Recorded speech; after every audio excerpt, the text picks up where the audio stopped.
This is the highway.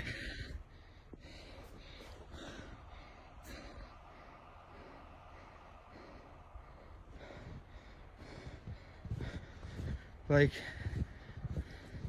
we're not getting through for ever. You may have lived a moment like this back in early December, and the town of Gravenhurst wants to hear it. A real life story of strife, valiant efforts, sadness, or support. These are just a few of the dozens of stories around Gravenhurst. The town is looking to collect to lock in time the memories of the historic snowstorm that brought not just Highway 11 to a standstill for days, but an entire community as well. At the heart of this project are two people that really love preserving Muskoka's history, Janet Merkley and Gord Durnett. I volunteer at the archives at the library, but this is not through the archives, but it will be certainly shared with the archives. I live in Ryde Township. I have a big history as far as preserving Ryde history, and worked on the 2014 when we created a book. We did the Barn Quilt Trail. I'm sure you're aware of all that. So I have a passion for history.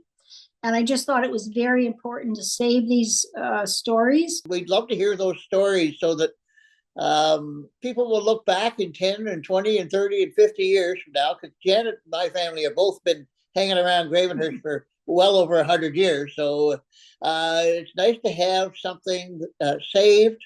And with the wonderful technology we have today, we don't have to sit down with a feathered pen and try to scribe it all.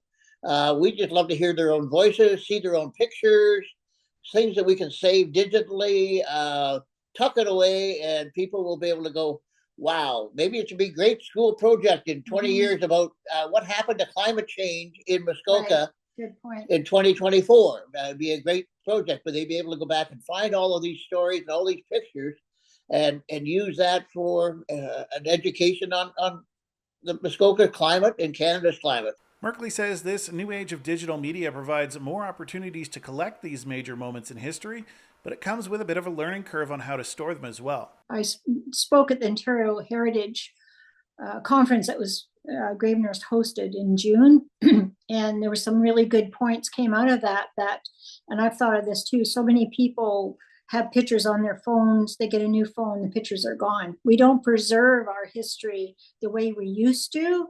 So when something like this or so many other things happen, you have to preserve those stories and the photos.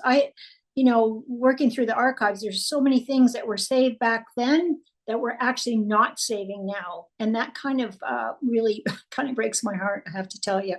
So if Gord and I can do a little bit of trying to preserve some of these photos and some of these stories, then I will be thrilled.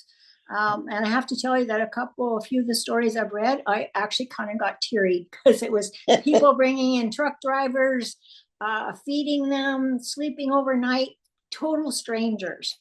That's just amazing to me. I've asked people to attach it maybe on a Word document. I don't really care because I've done my techie help a little bit. Even if they can just send it through email, send the photos, I'll figure it out from there. And Gord and I haven't really talked about what we're going to try to do with this. If we're going to try to make it into a booklet. As I said earlier, it definitely will be shared with our archives, but we're just not quite sure what we're going to do with it yet. Yeah.